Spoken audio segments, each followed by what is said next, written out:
চলন্ত ট্রেনে আত্মঘাতী জিআরপি কনস্টেবলের আরো একবার আপনাদেরকে জানিয়ে রাখবো, চলন্ত ট্রেনে আত্মঘাতী জিআরপি কনস্টেবলের হাওড়া বর্ধমান লোকালে আত্মহত্যা। মহিলা কামরায় আত্মঘাতী হয়েছেন ওই কনস্টেবল। পালশিট স্টেশনের কাছে আত্মহত্যার ঘটনা ঘটে। নেপথ্যে পারিবারিক সমস্যা এমনই অনুমান করা হচ্ছে পুলিশের তরফ থেকে। চলন্ত ট্রেনে আত্মঘাতী জিআরপি কনস্টেবল। আমাদের সঙ্গে ফোনে রয়েছে প্রতিনিধি বিধান চন্দ্র। বিধান, কিভাবে এই আত্মহত্যার ঘটনা ঘটেছে, কি জানা যাচ্ছে? দেখো, যেটা জানতে পারা গেছে যে এই জিআরপি কনস্টেবল তিনি হাওড়া বর্ধমান শাখায় মহিলা বগির দায়িত্বে ছিলেন এবং সেই ট্রেনেই তিনি দায়িত্ব সামলাতেন এতদিন।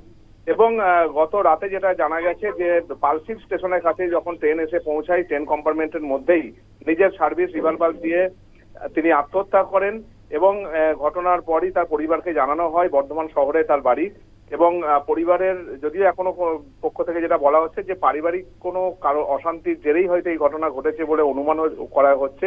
গোটা ঘটনার তদন্ত শুরু করেছে পুলিশ। সবচেয়ে চাঞ্চল্যকর বিষয় যেটা, যে নিজের সার্ভিস রিভলভার দিয়ে এই জিআরপি কনস্টেবল শুভঙ্কর সাধু খাঁ তার নাম, ট্রেনের মধ্যেই আত্মহত্যা করেছেন এবং ঘটনায় চাঞ্চল্য ছড়িয়েছে। ধন্যবাদ বিধান।